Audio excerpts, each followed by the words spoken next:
Hello, everyone. I'm Elliot, Coad and co-founder and MD of Ecologi, and I'll be your panel host today. And we're chatting about net zero.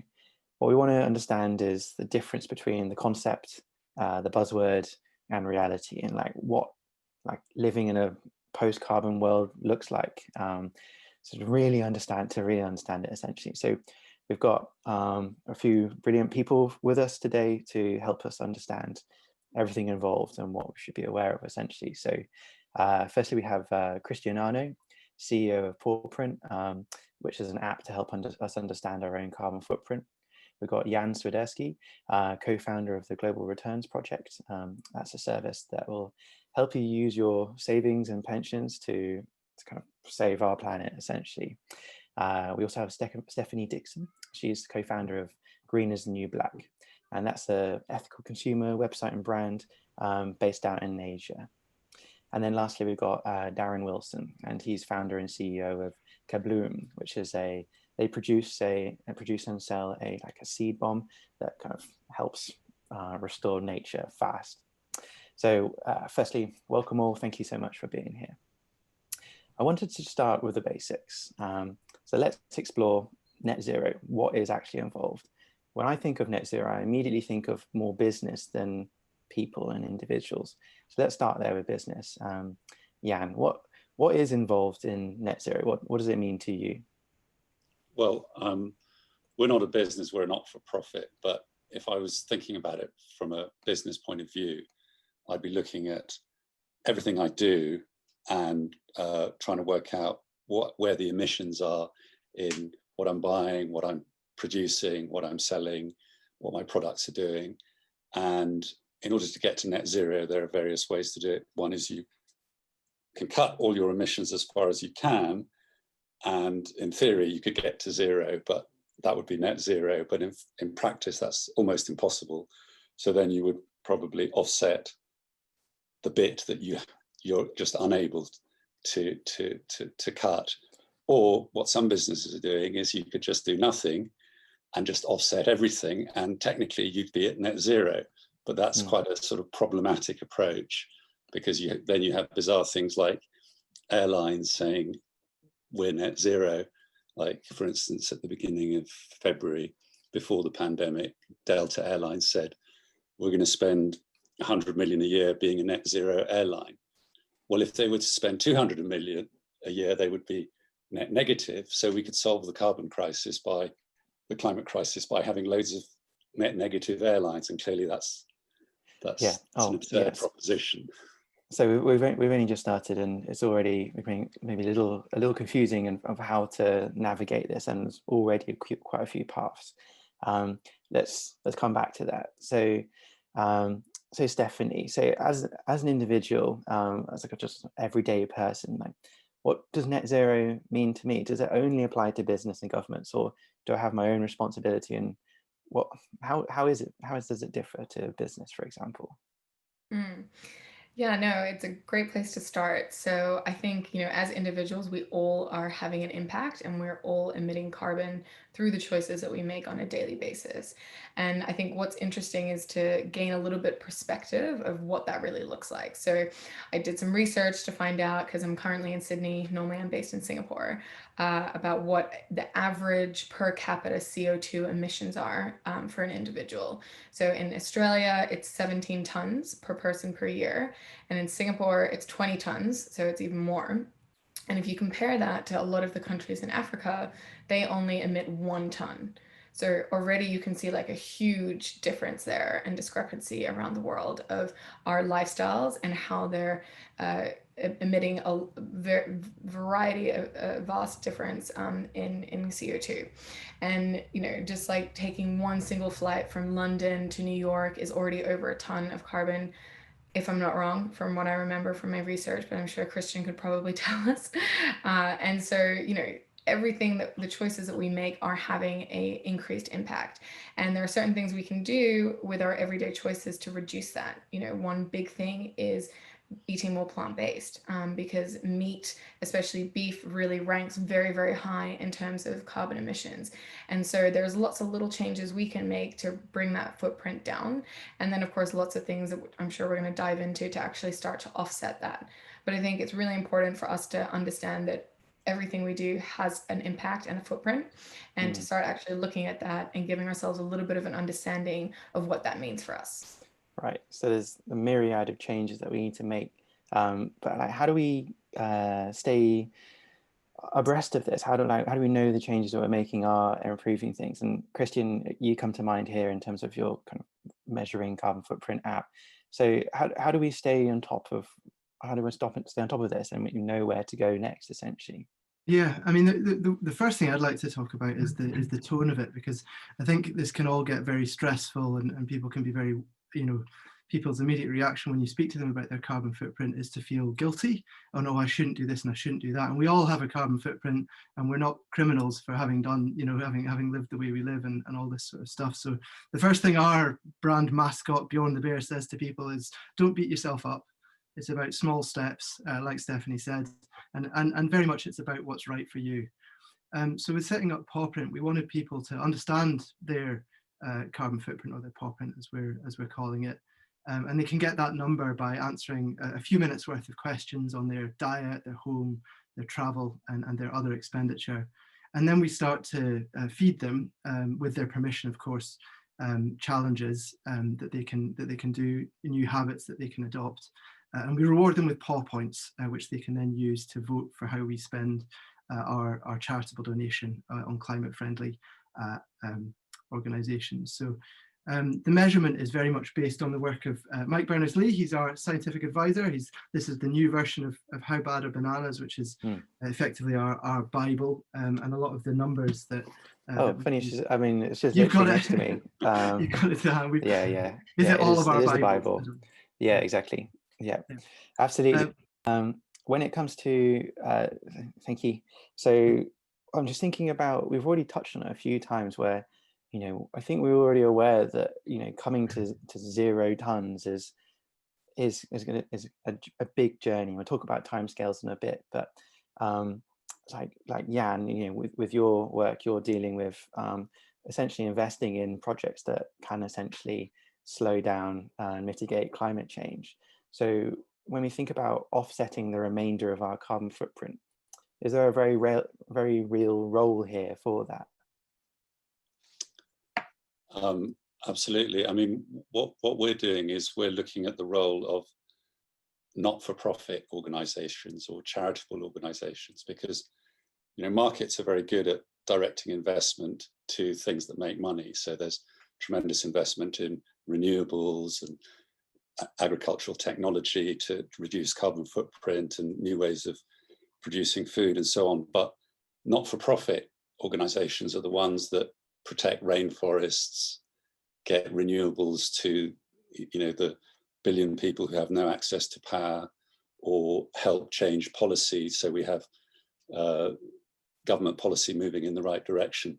Those things don't have market solutions, and it's effectively charitable organizations, not-for-profit organizations, that are doing that work. And that's what we're trying to do, is get savers and investors to give a tiny proportion of their money to reinvest in Earth to fund those not-for-profit solutions. And is that genuinely extending our timescales of our potential carbon budget that we have left? Well, I'm not sure about extending timescales. What it does is it will help change the path of the outcomes. So the point is, because this problem is cumulative, every year that we don't address it, it gets worse. The earlier we do things, the better the outcomes. So the more people who take action today, the better the outcomes will be in the future. So there's no sort of cutoff date, as it were. There are just targets that people are using as a shorthand, but it's all about changing the outcome to make it a better outcome for everyone. Absolutely. And my understanding is we could do with anything that we can get our hands on in terms of any of the levers that we can pull on. We need to pull them, essentially. I'm just thinking to kind of shift a little bit and just kind of on our own understanding as just normal everyday people of kind of the gravity of the situation, and it's like, and how it changes across the planet as well. So I know, Stephanie, you're in Singapore and now based in Sydney, and we've got, let's dot around a little bit, but Stephanie, first of all, like, what's the kind of the awareness of our carbon pollution issue and our carbon budget? Would you say that it's prevalent? Do we know, or is it like plastic pollution is the big subject, but kind of carbon is yet to be found? Like, what's your understanding or kind of awareness? I will speak about it in terms of a Singapore lens. So in Singapore, I would say that as individuals, it's definitely not very prevalent at all. It's not really something that people talk about. I think there's still a lot of awareness and education that needs to happen in Singapore on sort of like a consumer individual level. And there's definitely a big gap between what people say they're passionate about or worried about for the planet and the actions that they're then taking to do something about it. So I do see that massive gap. I think really, in Singapore, it's a beautiful, amazing, cosmopolitan city, but everything's really easy, and we get used to a convenient lifestyle with everything at our fingertips 24/7. And so with that comes a lot of impact as well. And I would say, we have a very big single plastic addiction in Singapore. And I think a lot of that is stemmed from the fact that there's a huge lack of regulation around even just plastic bags. We still get plastic bags in all the stores. Very few people charge for them. And it's just, it's a different kind of way of looking at things over there.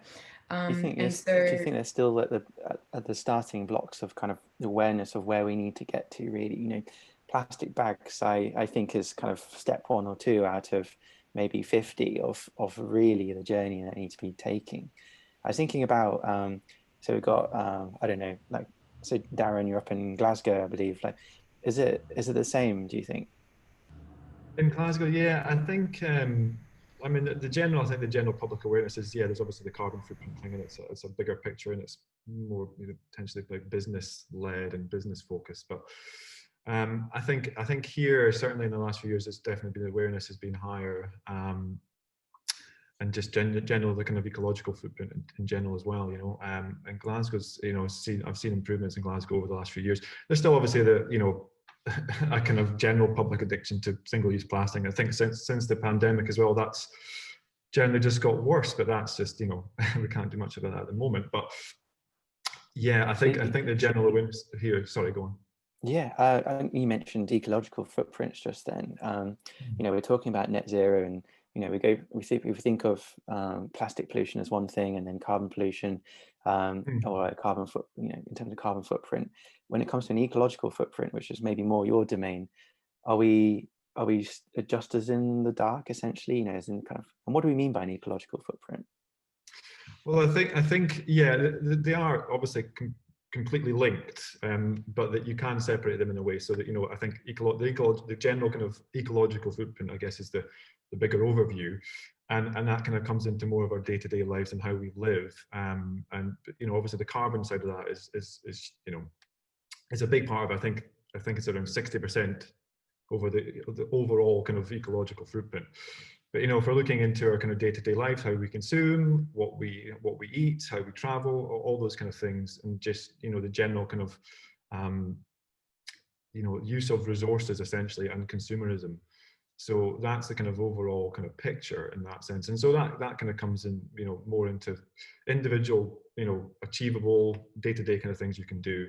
And I think, when we talk about ecological footprint, that's maybe more in the kind of an individual's mindset, in terms of what's happening in the media and what's happening day to day, and social media, etc. Yeah, I can see how it's easy to be passionate about the kind of the physical world, and obviously kind of nature and restoring it, that sort of thing.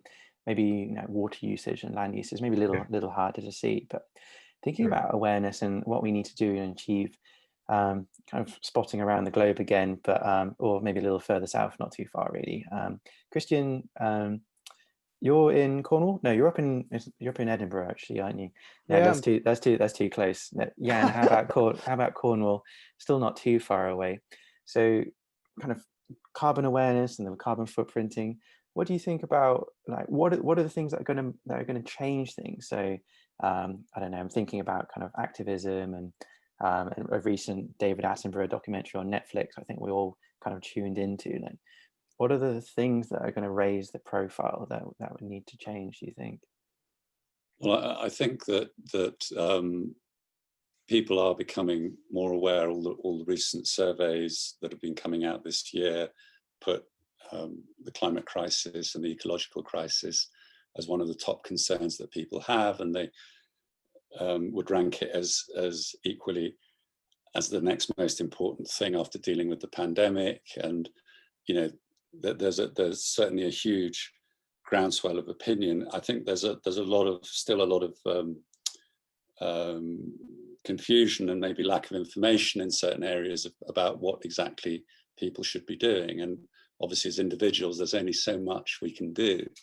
But actually, you know, donating to climate charities is one of the most effective things that an individual can do. There was a US philanthropy organization, Founders Pledge, that did some research this year on donating to effective climate charities. And they said that in many cases, obviously depending on the amount donated, it's many multiple times more effective than other action that people can take. And so Right. that's the approach that we're taking to it. Yeah, absolutely. I can see it and see the need. And you know, when I think about my own carbon footprint, I've maybe removed a few of the kind of the bigger parts of my footprint, and then I'm still left with just this incontrovertible just footprint, or just it just feels difficult to make headway into reducing even further.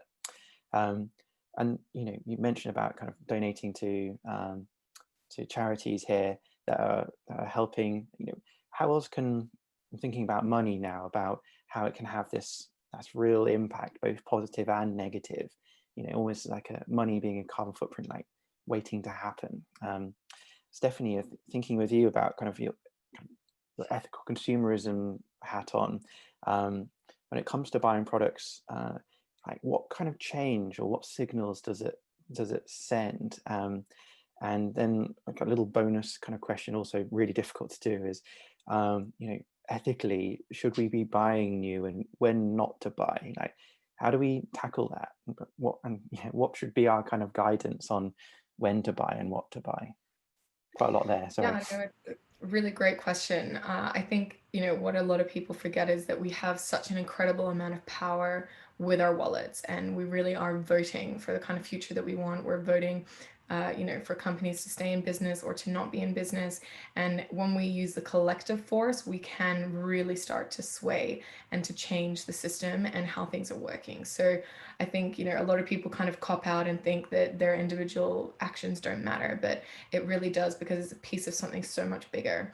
And when we can shift the money, we can start, you know, really shifting things on a much bigger scale. So I think really doing the research to understand, what are you actually supporting? Is the company that you're buying your product from connected to deforestation in the Amazon? Is it leading to pollution and a bigger impact than is necessary? Is there a more sustainable option? You know, we make these decisions on a daily basis, and what are some easy things that we can do, like, you know, making the switch to renewable energy in our homes? You know, this is quite accessible to most people in developed countries now.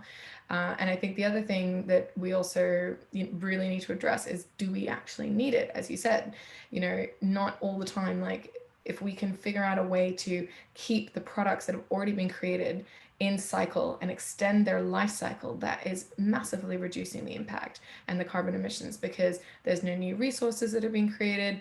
You're extending the life of a product, and this can be anything. You know, we can share a lot more stuff. We can buy pre-loved or clothes, you know, and share with friends. And there's so many amazing systems that are circular now that we can actually look into. And all of that is our responsibility, because we're putting all of that into the world, and we can save it and extend things longer, or even upcycling. You know, I think it's a very important piece to consider.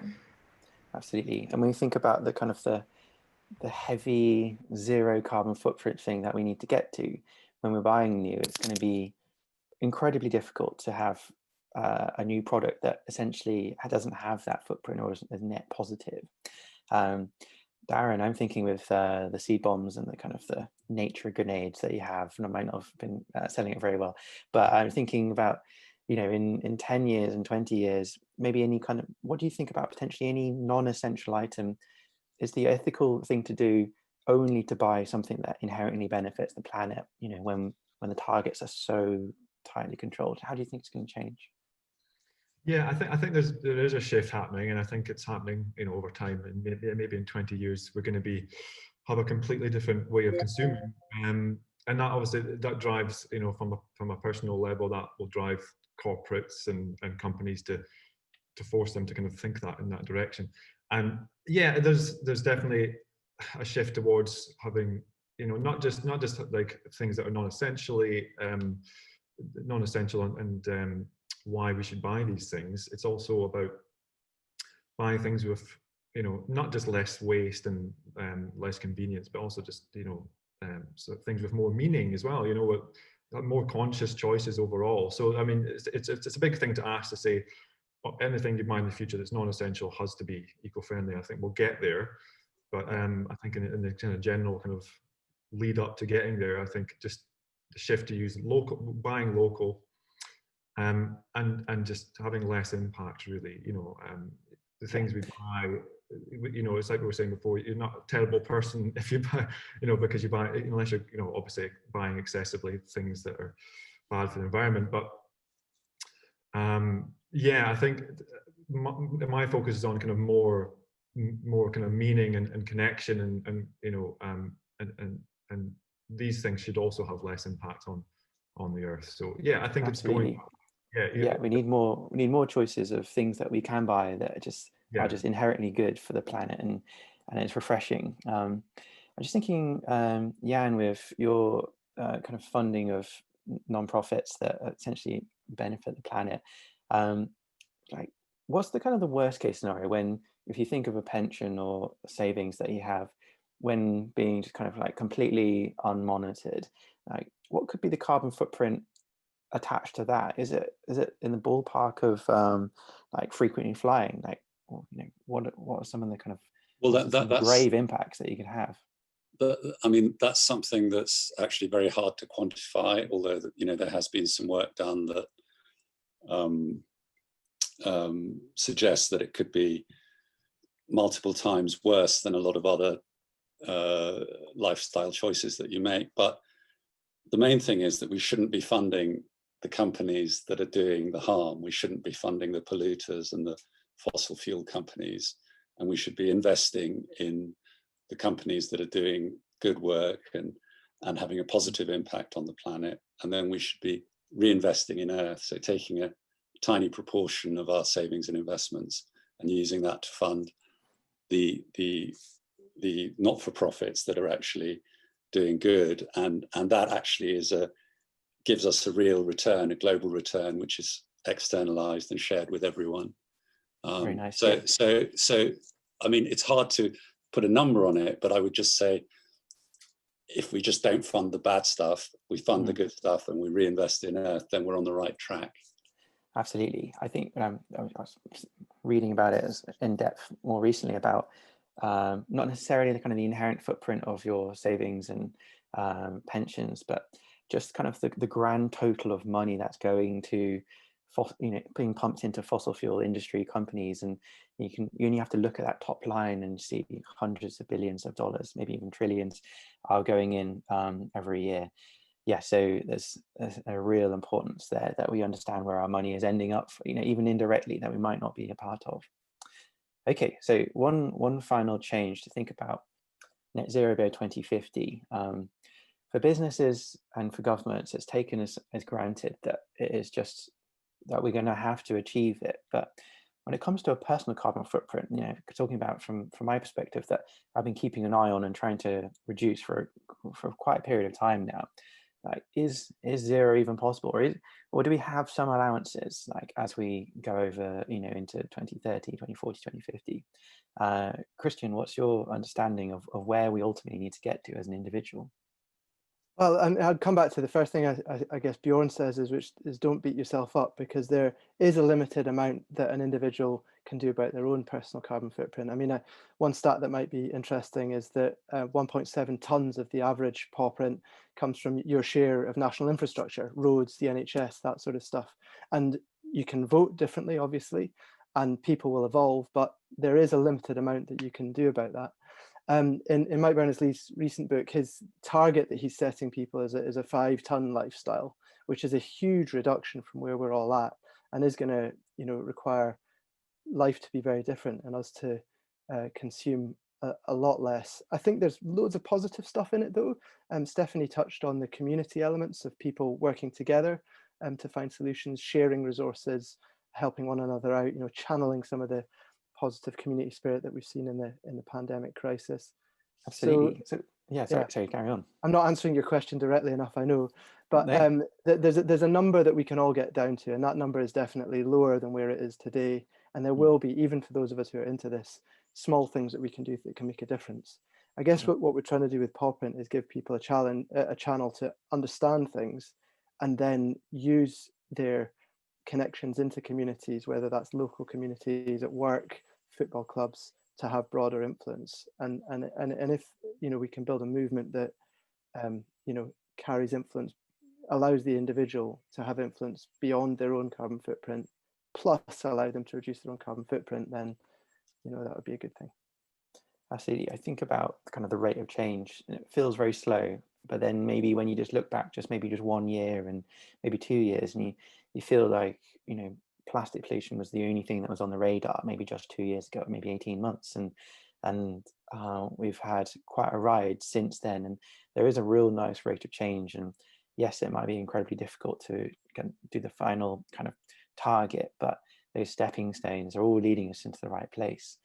I think about so we do have some carbon that we can emit that we need to, and obviously have to make up for elsewhere. But I'm trying to think about what the future does look like for a low carbon lifestyle. I don't know if like Darren and Stephanie, whether you've what comes to mind in this kind of new world where we lead our lives. Like, how will it be different? Will it be quite bleak? Is I wondering, can't fly around, maybe just like a mini short hop.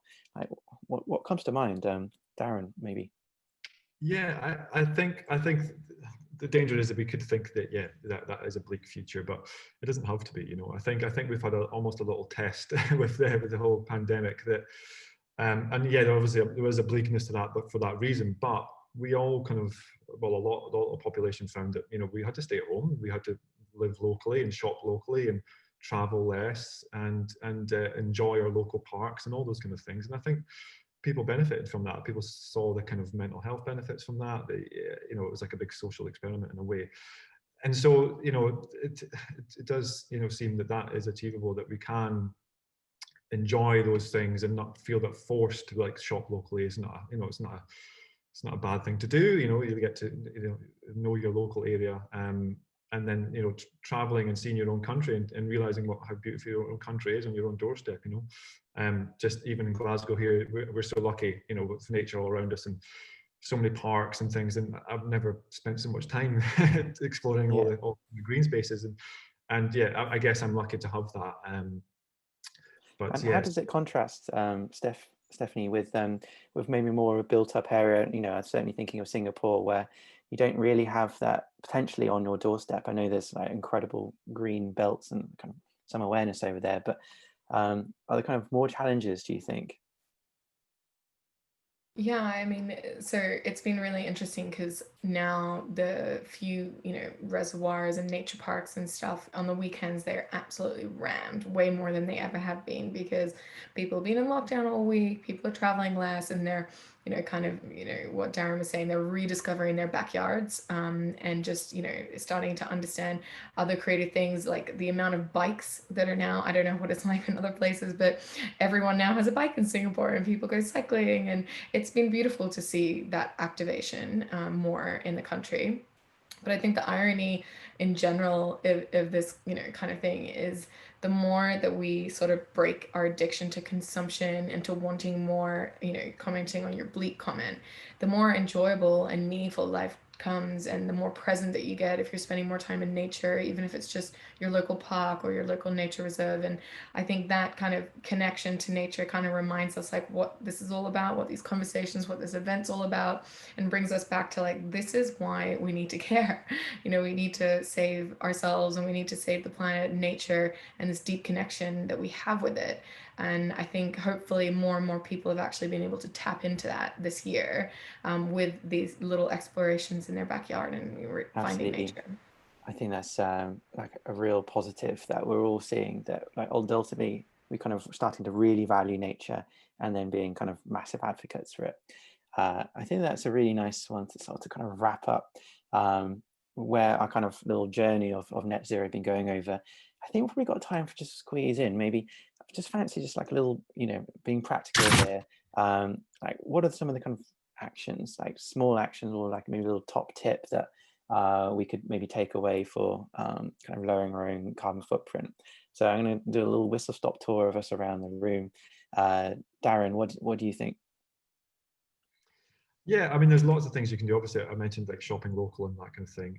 But I think there's been quite a rise. I've seen quite a rise recently of because obviously I work with a lot of ethical companies and retailers. I sell seed bombs to different companies, and I've seen a shift in the last couple of years. Certainly with a lot more of the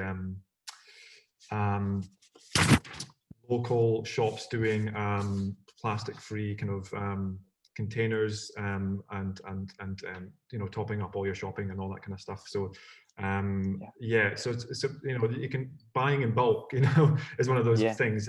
You've got a little bit of space. We have a cupboard here in our flat, and we have like eco-friendly laundry liquid and stuff like that, and it's quite and you think it's there and it's convenient and you've got it. It's one big purchase and it costs you a bit less to do that, and then you've got it, and it's just a case of instead of just buying as you're constantly needing, less shopping. It's just buying a little bit in bulk if you can, if you've got the space.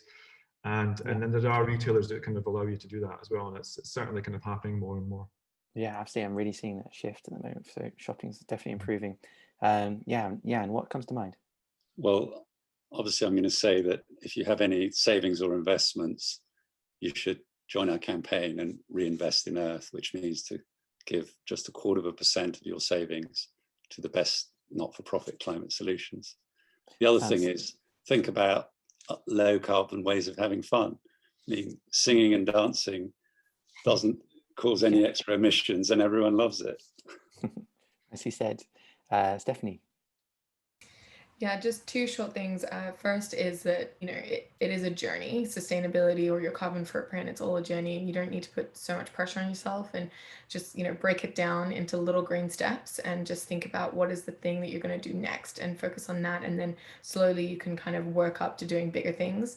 And the second thing would be, what can you do at your workplace? So could you get your company to start offsetting your transport, and planting trees, and doing very simple assessments on these kind of things? Or maybe the impact of the office, the energy from the office. There are small things that on a bigger scale you can actually influence. Get some of your colleagues together and kind of petition your boss or whatever to start doing those kind of things. And I think that allows you to feel like, wow, you've actually achieved something on a bigger scale, which can help on this journey sometimes when it gets a little overwhelming or if anxiety kicks in.